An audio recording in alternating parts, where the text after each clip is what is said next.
Next up, I want to bring Jack Reiger, who's a BFA communication design candidate here. Jack, welcome to the stage. Awesome. Thanks, Brendan.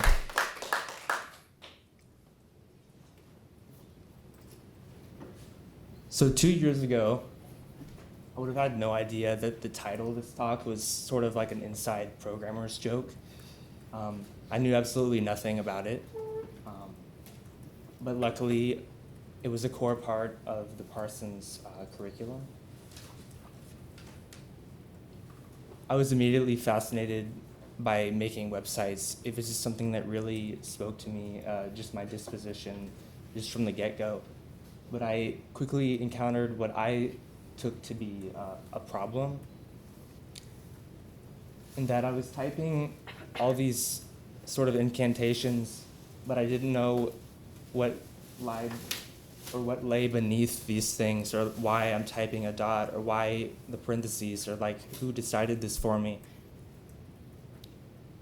So I took it upon myself to find out the root of all these things and really try and get to a level of deep understanding, which is my approach to any problem. And even trying to understand a historical context and a cultural context, because even though it's a programming language or a website or something, it's still a designed entity that has this context with it. So I'm going to sort of walk through that journey I've taken over the past few years through that process. So it started out me just seeking out online resources and reading just technical books about JavaScript in order to understand what I was doing. And as with my approach, I really don't like existing or being at the surface. I really want to get down to sort of the farthest you can go with something, taking the built-in document object and going all the way down to what's the value, like how does that get made into a variable, how does that turn into an object, and then from this point of the bottom I can understand what's at the top.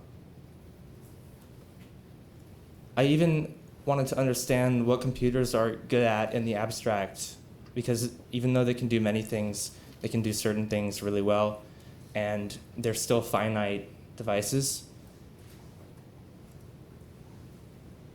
I found myself in a class, luckily a required course, that was supplanting this research, and we were able to talk about some of these more technical things.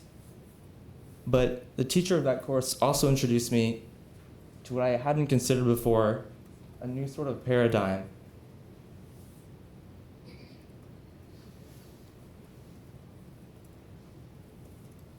Okay, it's not playing. So how can we use, instead of design implementing through a program, like say you make a website, you might start with a wireframe. It goes design and then you implement it through programs. But how can we use programs to generate design? And so I looked around and I found in the design and technology department a course called Computational Form. And in it we were able to use programs to make design. And our assignment each week was not some kind of brief or overarching project, but it was rather to just explore a new topic in 5 ways through these little sketches every week that use programming or a programmatic mindset.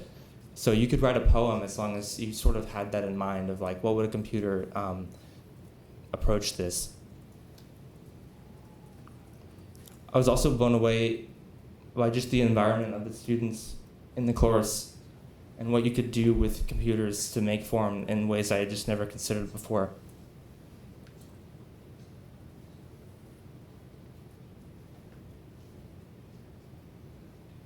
Out of that, I developed a new approach to design in general. Can I program the project conceptually? Can the design itself be computational?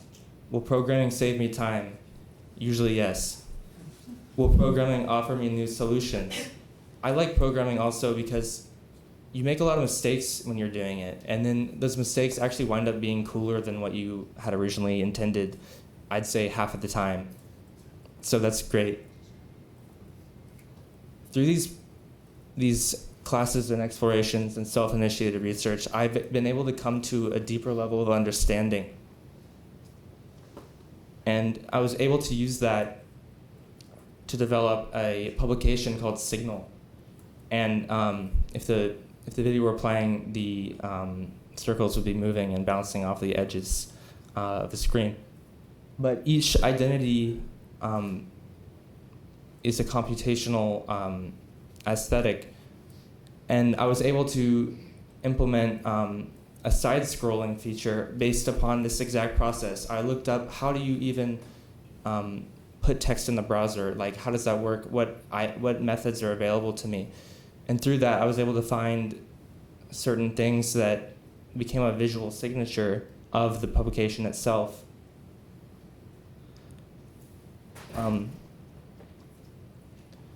So still in this pool of trying to understand even deeper, I've been reading even more books.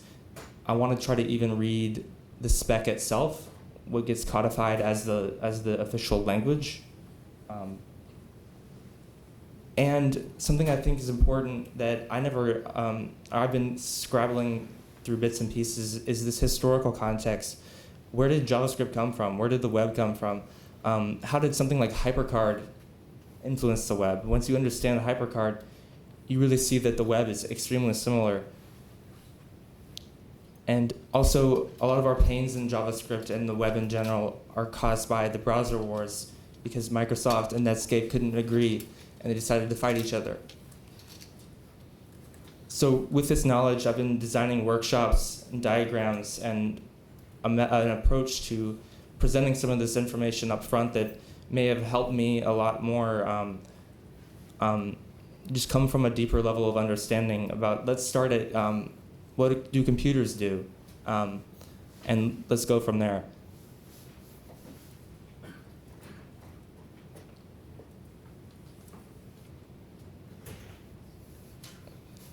Thank you.